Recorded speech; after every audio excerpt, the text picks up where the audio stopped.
جزل المعاني صغتها باسم ام ماجد سقتها، وكل المدايح قلتها بهالطيبة والغالية. ام ماجد ام الصقور وصيتها عود وبخور، في مدحها ما بيقصور. ام المعاني الوافية على الوفا على النقا، صيت ام ماجد ارتقى وطبعها الطيب انتقى، هذه الكلمة الغالية.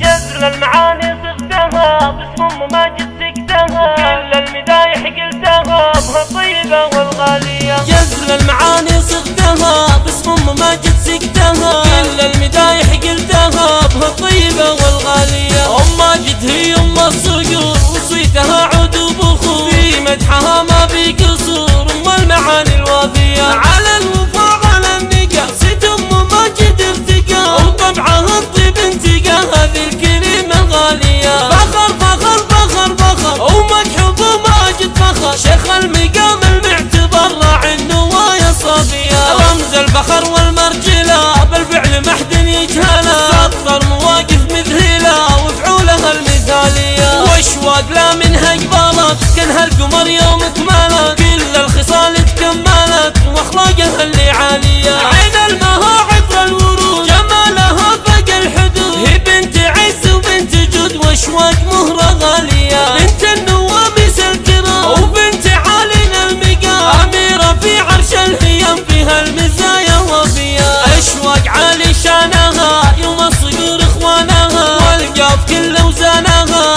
عساها توفي الوفية. هو ماجد الصقر المهاب بشموخه يساوي السحاب.